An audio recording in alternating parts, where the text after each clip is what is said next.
दुनिया का एक ऐसा शहर जहां की ठंड आपके रोंगटे खड़े कर देती है। वर्कुटा रूस के उत्तर में आर्कटिक सर्कल के नजदीक आया एक छोटा सा शहर है। ये कोई आम शहर नहीं है। यहाँ की ठंड सिर्फ शरीर को नहीं बल्कि अपने अंदर पूरे इतिहास को जमाए हुए है। ये वो जगह है जहाँ समय तेजी से नहीं बल्कि रुक रुक कर चलता है। यहाँ ज्यादा पेड़ नहीं उगते और मिट्टी हमेशा जमी रहती है। यहाँ की मिट्टी को खोदना ऐसा है जैसे पत्थर को चीरने की कोशिश करना। सर्दियों में तापमान इस हद तक गिर जाता है कि ठंडी हवा फेफड़ों तक चुभने लगती है। कई महीनों तक सूरज नहीं निकलता। पूरा शहर एक नीले काले अंधेरे में डूबा रहता है। सड़कों पर जलती पीली लाइटें ऐसे लगती है जैसे किसी ने अंधेरे से हार ना मानने की जिद कर ली हो।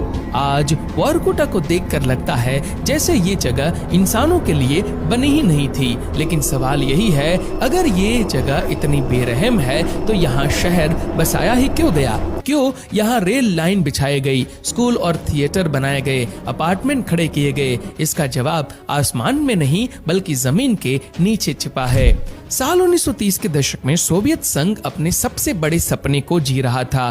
तेज औद्योगिकरण, फैक्ट्रियों को ईंधन चाहिए था, रेलों को ताकत चाहिए थी, सेना को ऊर्जा चाहिए थी और उस समय ये सब एक ही चीज पर चलता था, कोयला। जब वैज्ञानिकों ने उत्तरी रूस की जमी हुई धरती के नीचे विशाल कोयला भंडार खोला तो वर्कुटा अचानक बेकार जमीन से सीधे राष्ट्रीय संपत्ति बन गया।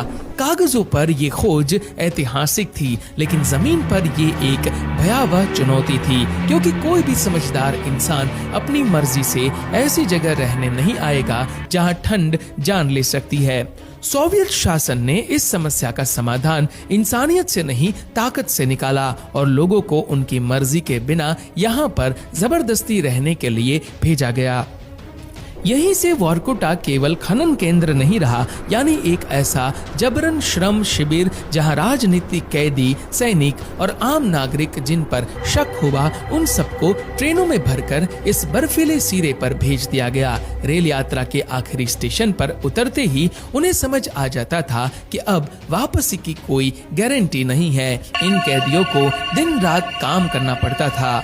-30 से -40 डिग्री ठंड में बिना अच्छे कपड़ों और बिना सुरक्षा के उन्हें 12 से 16 घंटे जमीन के नीचे खानों में काम करना पड़ता था। ऊपर आते तो उन्हें फटे पुराने बैरक और खाने में सिर्फ पानी जैसा सूप मिलता और फिर अगला दिन वही कठिन मेहनत से भरा हुआ। यहाँ बीमार होना, थक जाना या ठंड लगना मौत का कारण नहीं माना जाता था, बल्कि ये एक तरह की आबादी की तरफ बढ़ने का रास्ता